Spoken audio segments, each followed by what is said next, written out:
안녕하십니까. 신의기대 군사TV 디펜스 브리핑입니다. 자, 오늘도 아주 중요한 군사무기 관련 소식 보겠는데요. 자, 지금 한미 정상회담의 결과에 의해서 우리 대한민국 국방비를 대폭 증액할 수밖에 없는 이런 국제정치적 요인이 생겨버렸죠. 자, 그래서 제가 작년부터 우리 국방부 그리고 군에 이 국방 예산 폭증의 그 낙수 예산, 그것을 어떻게 소모할 것인가를 미리 지금 생각해 놓을 필요가 있다. 그렇게 갈 것이다 라고 자문을 하고 했었는데 그것이 현실화되고 있습니다. 자, 이런 상황에서 우리 세종대왕급 이지스 구축함, 정말 우리는 자랑스럽게 생각했지만 사실은 미사일 방어, 그 중에서 탄도미사일 요격도 제대로 못하는 등 할 수 없죠. 탄도미사일 요격을. 그런 깡통 이지스다, 이런 비아냥까지도 듣는데 이 세종대왕급을 세척이죠. 아주 싸게 최신 사양으로 업그레이드 할 수 있는 절호의 찬스가 생겼습니다. 자, 국방예산 강제적으로 대폭 증액해야 되죠. 그리고 또 이 세종대왕급을 아주 최신 사양으로 업그레이드 할 수 있는 기회 생겼죠. 그리고 대통령은 연설에서 북한에 대한 독자적인 대응 능력을 갖춰야 된다. 그리고 우리 독자적인 MD 능력이 있어야 되죠. 자, 어떤 내용인지 보도록 하겠습니다. 기대됩니다. 5가지 단신 먼저 보겠습니다. 인도의 잠수함 사업이죠. P-75I 사업, 독일의 214형 잠수함이 우선 협상 대상자에 선정되었다 라는 소식에서부터 중국은 군집 드론 대응용인 HPM 무기 3종을 개발했는데 곧 열병식 때 공개한다 라는 소식까지 보겠습니다. 첫 번째입니다. 독이 든 성배로 불렸던 84억 달러의 ARP 추진 잠수함 6척을 도입하는 인도 해군 P-75I 사업에서 독일 TKMS가 우선 협상 대상자로 지정되었습니다. TKMS의 214형 잠수함이 스페인 S-80 플러스급과 막판 경쟁을 벌인 끝에 선정되는데 인도와 처음으로 건함 협력을 해보는 TKMS가 과연 인도의 막장 요구를 전부 들어줄지 지켜봐야겠습니다. 당초 2024년 전력화 예정이었던 MQ-25 무인 공중급유기가 내년부터 일선 항모전단에 배치된다는 소식입니다. 미 해군이 현재 지상에서 실험적으로 운영되는 MQ-25를 내년부터 항모전단에 배치해 실전 공중급유 임무에 투입할 것이라고 밝혔습니다. 독일과 프랑스, 스페인이 참여 중인 6세대 전투기 개발 사업 FCAS가 프랑스의 과욕으로 파탄 위기에 처했습니다. 독일 국방부가 연방의회 예산위원회에 보낸 최신 보고서에서 프랑스 업체가 FCAS의 다음 단계 진입을 막고 있으며 그들이 당초 합의를 깨고 사업 전 과정에서의 단일 리더십을 요구하고 있다라고 보고해 파장이 일고 있습니다. 포르투갈이 지난해 브라질에 주문한 A-29N 슈퍼 투카노 경공격기가 브라질에서 무려 8,000km를 날아 포르투갈에 도착했다는 소식입니다. 포르투갈은 지난해 12월 슈퍼 투카노 12대를 2억 유로에 구매했는데요.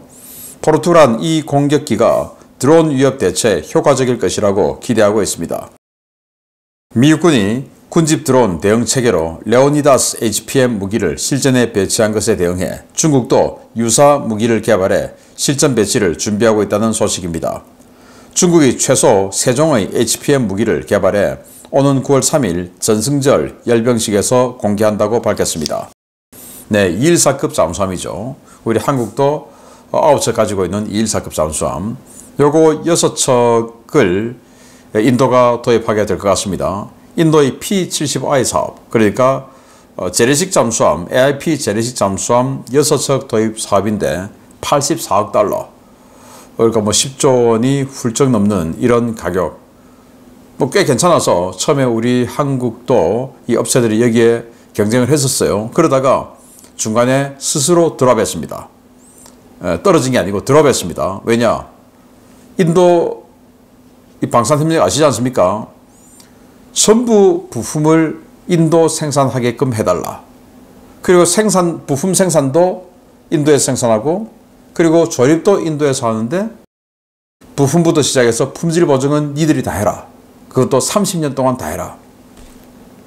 이거 완전히 그냥 처음에 매출 좀 올렸다가 30년 동안 발목 잡혀서 앞으로 남고 뒤로 미치는 그런 희한한 사태가 발생할 수 있는 게 인도 방산협력 아니겠습니까? 그래서 그런지 우리 한국 업체들은 드롭했어요.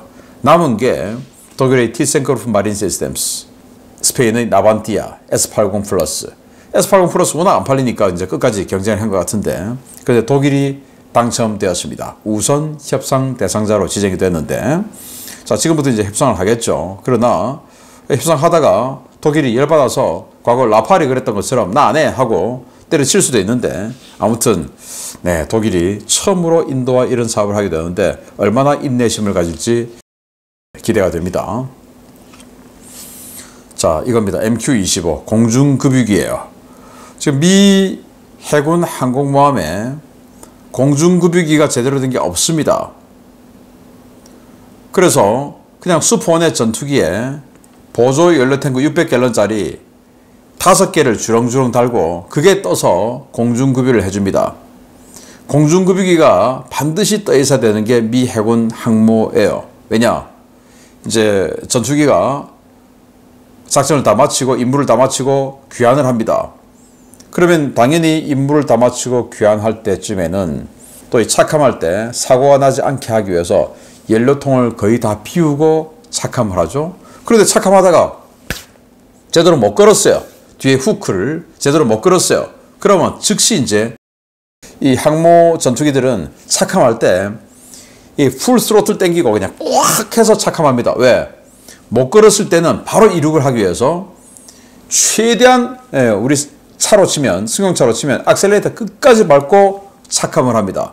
그리고 이제 꼬리에 달려있는 이 후크 그거로 이제 Y에 딱 걸고 강제로 서게 되는데 이거 못 걸으면 다시 올라가야 돼요. 요거 한 번 정도 할 연료를 남겨놓고 착함을 하는데 한 번은 돌아올 수 있습니다. 돌아와서 또 하는데 아니 두 번째 또 실패했다? 어떻게 됩니까? 연료가 없어서 바다로 들어갈 수밖에 없죠. 그래서 반드시 이 항모 상공에는 주변 상공에 공중급유기가 떠 있어요. 그래서 착함에 한번 실패한 전투기에 급유를 해주게 됩니다. 그래야 이제 또 착함 또 실패해도 또 돌 수 있으니까. 자, 요게 이제 항모 주변에서 공중급유기가 필요한 경우고, 또 이제 항모가 항모 주변의 전단만 방공하는 게 아니라 멀리 전투기가 멀리 가서 중심 타격하는 임무를 가질 수 있죠. 예를 들어서 아덴반 쪽에 항모가 이렇게 배치가 돼서 예멘의 수도 사나를 폭격하러 갈 수 있지 않습니까? 그러면 이 수포원의 전투기가 항속거리 전투행동 방향이 그렇게 많지 않죠. 그러니까 이륙할 때 풀 스로틀 땡기고 딱 이륙을 하니까 그때 굉장히 많은 연료를 소모해요. 20-30%씩 소모를 합니다. 그래서 딱 떠서 수백 킬로 날아갔을 때 거기서 이제 급유를 한번 딱 해주면 갔다가 임무 마치고 멀리 좀 더 멀리 갔다가 돌아올 수 있는 겁니다. 그래서 공중급유가 필요한데 미국은 없어요 지금. 그러니까 수포원들이 하니까 수포원에서 빠르기도 빠르고 자기 또 연료 소모도 되고 또 수포원에 24대 태우고 다니는데 또 F-35 또 절반 있고, 그런데 그 중에 몇 대를 빼서 공중급유 임무를 하니까 수포원에서의 작전 능력이 떨어지죠. 숫자가 적어지니까. 그래서 이제 요걸 개발했는데 드디어 이제 일선 항모 비행대에 배치한다. 자, 그런데 여기 이 공중급유를 6.8톤의 연료를 해줄 수 있어요. 수포넷 한 대에 6.8톤 연료 들어갑니다. 딱 수포넷 한 대를 그냥 다 채워줄 수 있는 연료를 가지고 있어요. 그러니까 뭐 한 2대 정도 해주는 거죠. 그러니까 6.8톤을 외부 연료 탱크를 장착할 수 있으니까 페이로드 좋다. 앞으로 그러면 LRA-SM 대한미사일도 한번 해보자. 이런 아이디어도 나오는데 그거 꽤 괜찮은 아이디어 같아요. 프랑스 정말 기가 찹니다. 다쏘 라팔 만드는 회사죠. 야, 우리는 말이야 엔진에서부터 레이더까지 모든 것을 전 과정을 다 만드는 능력이 있는 회사야. 그런데 에어버스 니들은 뭐야? 안 되잖아. 그러니까 우리가 다 해야 돼. 돈은 근데 똑같이 내. 그래서 우리가 모든 것을 다 진행할 거야. 니들은 우리가 해주는 거 그냥 껍데기 좀 만들어 오고 하는 그 정도만 해. 이제 이런 겁니다. 일감의 80%를 우리가 갖겠다. 그리고 우리가 다 리드하겠다. 사업 전반을. 그리고 돈은 똑같이 내자. 이거 하지 말자는 말이죠. 그래서 지금 독일에서는 차라리 엎어버리고 다른 전투기 그냥 사자. 이런 이야기도 나오고 있는 프랑스, 독일, 스페인이 같이 하는 6세대 전투기 F카 사업 드디어 진짜 망조가 제대로 나오고 있습니다. 예, 슈퍼 투카노 브라질이 만들었죠. 자, 이걸 포르투갈이 12대를 샀어요. 2억 유로에. 빨리도 납품하네요. 작년 연말에 주문했는데 벌써 이제 2대가 갔는데 8,000km 대서양 횡단 비행, 8,000km 아닌데 대서양 이 폭이 한 5,000km 정도 돼요. 그래서 브라질에서 떠서 한 2,700km 지점에 있는 카보베르데라는 섬을 한번 경유해서 또 연료 채우고 그리고 이제 포르투갈로 갔다라는 건데 나머지 3,000km는 브라질에서 비행을 한 건가? 하여튼 2대가 그래 같이 갔어요. 이 슈퍼 투카노는 최대 8시간 24분을 비행할 수 있는데 이제 정속 비행을 했을 때 2,855km를 비행할 수 있습니다. 아까 말씀드린 카보베르데 브라질에서 2,700km 떨어져 있어요. 그래서 아주 간당간당하게 거기 갔다가 그리고 이제 거기서 연료 다시 다 넣고 2,500km 떨어져 있는 포르투갈로 또 이제 날아갔는데 자, 이거 가지고 드론 요격 임무에 투입하겠다. 괜찮죠? 느리게 저공 비행할 수 있으니까 네, 좋은 아이디어입니다. 자, HPM 그러니까 고주파 마이크로웨이브죠. 그래서 전자레인지입니다. 전자레인지에다가 쇠 집어넣으면 어떻게 되죠? 팍팍팍 불꽃 튀고 그냥 막 그렇게 되지 않습니까? 그런 것처럼 이 아주 강력한 마이크로웨이브를 쏩니다. 쏘아서 전자장비를 태워버리는 거예요. 그래서 미국이 레오니다스라는 HPM 무기를 만들어서 군집 드론들이 몰려오면 그걸 이 마이크로웨이브로 확 방사해버립니다. 그럼 군집 드론의 회로가 다 타버리겠죠. 그리고 구두둑 떨어지겠죠. 이렇게 하니까 중국이 야 이거 우리도 하자 해서 이렇게 만든 거죠. 지금 리허설을 하고 있는 열병식 리허설하고 있는 모습인데 자 이렇게 해서 우리는 세 종류야 세 종류 이렇게 해서 세 종류를 만들었는데 또 이걸 또 사람에도 쏠 수 있어요. 사람이 쏘면 사람이 막 아주 타 들어가는 듯한 그런 고통을 느끼고 막 이렇게 된다고 하는데 네, 좀 겁납니다. 아무튼 중국이 이런 무기 개발했고 자 기대되는 소식 보겠습니다. 미국의 차세대 이지스 레이더 스파이6의 최신 파생형이 첫 해상 실험을 성공적으로 마쳤다는 소식입니다. 미 해군은 기존 알레이버크급 플라이트 2A 구축함들의 노후 레이더를 이 최신 레이더로 교체할 예정인데 깡통 이지스3이라는 비판을 받고 있는 우리나라의 세종대왕급 이지스 구축함 레이더 교체 사업에 나설 절호의 기회가 생겼습니다. 미 해군과 RTX가 스파이6 레이더의 최신 파생형 중 하나인 스파이6 V4 레이더의 첫 실시간 해상 실험을 성공적으로 수행했으며 이 과정에서 레이더의 성능을 확인했다고 현지 시각 8월 26일 밝혔습니다. 하와이 바킹 샌즈 소재 태평양 미사일 실험장에서 실시된 이번 실험은 지상에 설치된 레이더 시설로 공중 및 해상 표적을 탐지, 추적하는 형태로 진행됐는데요. RTX는 레이더가 당초 계획된 성능과 신뢰성을 보여주었다고 밝혔습니다. 스파이6는 등장한 지 반세기가 되어가는 스파이1 계열 레이더를 대체하기 위해 개발된 차세대 이지스 레이더인데요. 질화 갈륨 소자와 최신 소프트웨어가 적용돼 탐지 능력과 데이터 처리 능력이 기존 스파이1 대비 3배 이상으로 강화되었습니다.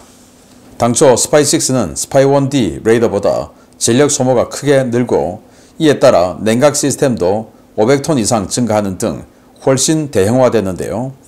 이러한 시스템으로는 기존 알레이버크급 탑재가 어렵다는 지적에 따라 레이더 모듈 어셈블리 숫자를 37개에서 24개로 낮추어 전체적인 최적과 중량을 스파이1D 수준으로 맞춘 스파이6 V4가 등장했습니다.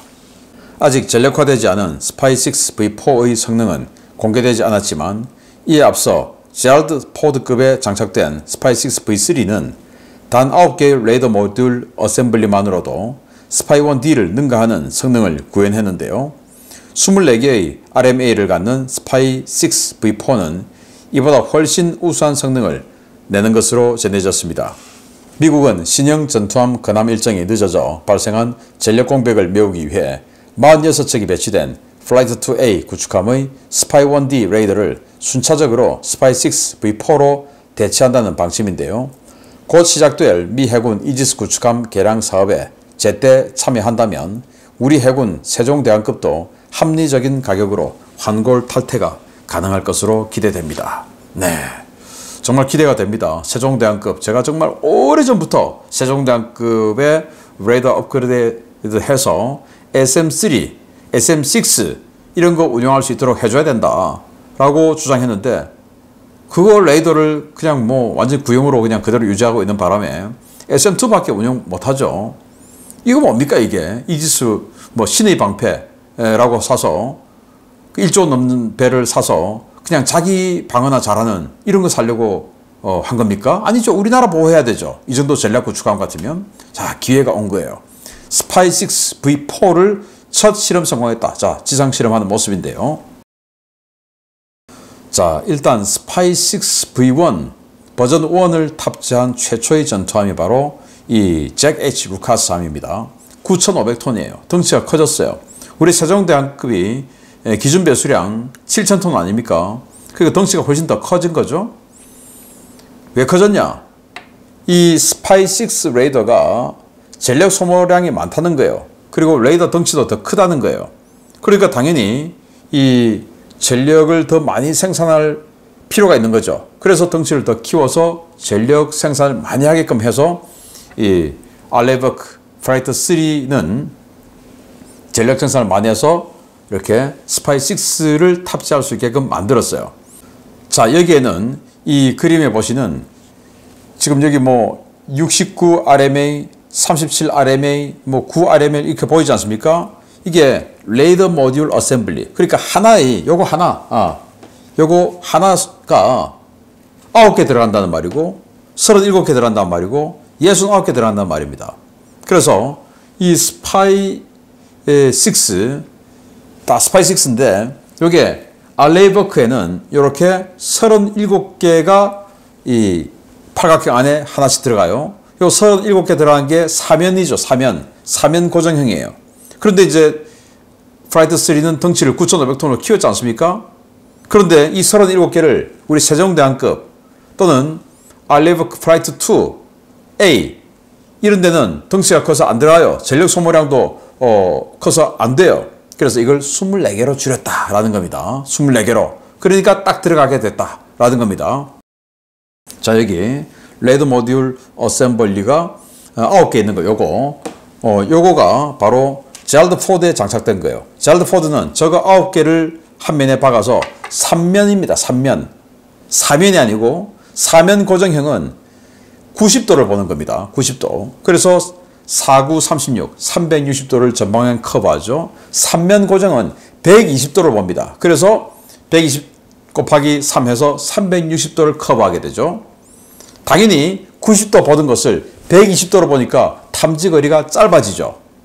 그럼에도 불구하고 이 제랄드 포드의 3면 고정, 이 9개 RMA를 박은 이 3면 고정 스파이6가 스파이 1D 이지스 구축함보다 성능이 더 낫더라라는 평가가 나온 겁니다.